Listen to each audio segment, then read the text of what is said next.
पूज्य माता जी ने 15 और 16 अक्षरी अनेक छंदों में की है। आज से 50 साल पहले विद्वानों के लिए संग्रहणीय इस ग्रंथ का सृजन किया, लेखन किया, जिसके अंदर व्याकरण, छंद, अलंकार और कोश, इन चारों चीजों को भर दिया। इसलिए जैन वाङ्मय का ये अति उत्तम और प्रसिद्ध ग्रंथ बन गया। जिसको छंद सीखना है, इस ग्रंथ को जरूर जरूर पढ़ेंगे। एक अक्षर से लेकर 30 अक्षर तक के छंदों का इसमें समावेश है। 145 छंद पूरी स्तुति के अंदर, 24 भगवान की स्तुति के अंदर प्रयोग किए गए हैं। उनमें से 15 अक्षरी छंद श्रक छंद है। श्रक माले होता है माला, जैसे माला का एक एक मोती महत्वपूर्ण होता है, उसी प्रकार से इस श्रक छंद के अंदर निबद्ध भगवान की स्तुति का एक एक अक्षर महत्वपूर्ण है और उसके अंदर सार छिपा हुआ है। कहते हैं, जयतु सुखद जिन सुवचन अमृतम भवतु दलित रिपुकुल मगदहनम भारत हृदय सरसिज समरसकम धारत विगत जनि मृति शिव सुपदे। भगवान अरेनाथ भी तीर्थंकर, चक्रवर्ती और कामदेव, इन तीनों पदों से समन्वित थे। हस्तिनापुर में जन्मे थे और उनकी स्तुति, उनका गुणानुवाद करते हुए ज्ञानमती माता जी ने हस्तिनापुर के प्राचीन मंदिर में भगवान अरेनाथ के ही मंदिर में बैठकर इस स्तुति की रचना की है। सुखद जिन सुवचनम अमृतम जयतु, वे कहती हैं सुखदाई जिनेन्द्र भगवान के जो सुवचन, समीचीन वचन है, सम्यक दर्शन को प्रदान करने वाली जो वाणी है, वह वचन अमृत जयशील हुए। उस वह वाणी सुधा अमृत स्वरूप है। यानी भगवान की वाणी से बढ़कर संसार में और अमृत कौन हो सकता है। अमृत को पी करके या कंठ में अमृत झरा करके तो देवता केवल एक भाव में अमर कहलाते हैं, तो उनकी जो है कोई अल्पायु नहीं रहती, पूरी आयु होती है, उनका अकाल मरण नहीं होता। इसलिए देवताओं का एक नाम है अमर। और यहाँ अमृत कहा है कि भगवान की वाणी ऐसी अमृत स्वरूप है कि जिसका पान कर लेने से ये जीव सदा सदा के लिए अमर बन सकता है, यानी मोक्ष को प्राप्त कर सकता है। ऐसे भगवान अरनाथ के वचन अमृत रूप हैं, वे जयशील होए। दलित रिपुकुलम भवतु अगदहनम, और वे वचन कैसे हैं, तो वे रिपुकुल की दलन करने वाले हैं। रिपुकुल माने शत्रुओं का कुल। कौन सा है शत्रुओं का कुल? कर्म।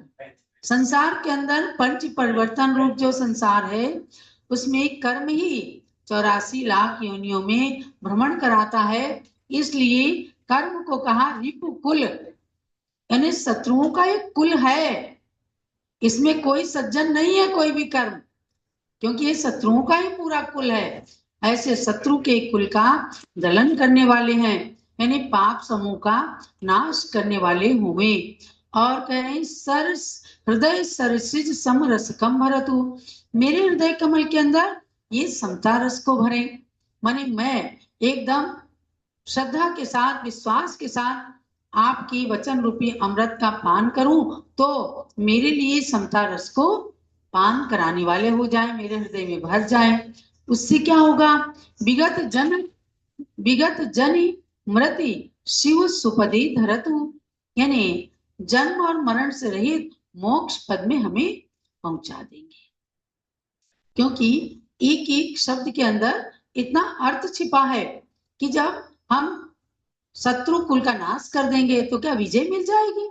फिर तो यानी कर्मों की जो शत्रु कुल का नाश करेंगे तो हमें मोक्ष पद प्राप्त हो जाएगा। ऐसे हरेनाथ के अरेनाथ भगवान के वचन हम सबके लिए हितकारी हुए।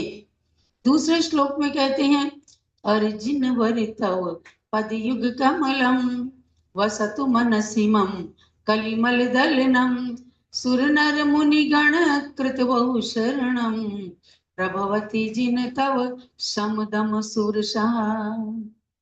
ये मणि गुण निकर छंद कहलाता है, यानी गुण रूपी मणियों का जो समूह है, ऐसे ऐसे छंद के नाम हैं। उसमें शब्दों में जब भगवान की स्तुति कर ली जाती है तो उन शब्दों में बिल्कुल गुणों की मणियां भर जाती हैं। ऐसे छंद के द्वारा ज्ञानमती माता जी कहती हैं, अर्जुनवर, हे अरेनाथ भगवान, तव पद युग कमलम, आपकी चरण कमल युगल कलिमल दहनम, पाप मल का नाश करने वाले हैं, दलन करने वाले हैं। सुर नर मुनि गण कृत बहु शरणम, और देवता मनुष्य और मुनियों को शरण देने वाले हैं। माने आपके समोशरण में बैठ करके ये सब लोग, चाहे देवता हैं, चाहे मनुष्य हैं, साधारण मनुष्य हैं, चाहे गणधर हैं, मुनि हैं, सब लोग आपकी वाणी को सुनते हैं तो आपकी शरण में आ जाते हैं। आप सबको शरण दे देते हैं। मम मनसी वसतु, जब आप सबको शरण देते हैं तो आप मेरे मन के अंदर भी बस जाए। मेरे मन में आप निवास करने लगे तो मेरा मन पवित्र हो जाएगा। जिन, हे जिन, तव सम दम सुव्रसा, आपका समदम रूप सच्चा धर्म जो है प्रभवती, प्रभावशाली है। इसकी प्रभावना दिग्दिगंत व्यापी जितनी भी की जाए उतनी कम है, क्योंकि जिनेंद्र भगवान का धर्म किसी व्यक्ति विशेष का धर्म नहीं है। ये जितेंद्रियता को बताने वाला धर्म है कि अपनी इंद्रियों को, कषायों को, पापों को हरा दो, इन पर विजय प्राप्त कर लो, अपने मन पर विजय प्राप्त कर लो तो आपका मन भी भगवान के समान पवित्र हो जाएगा। इसलिए भगवान ये सब कुछ बताने वाला आपका शासन जो है समता को सिखाता है, इंद्रियों को दमन करना सिखाता है।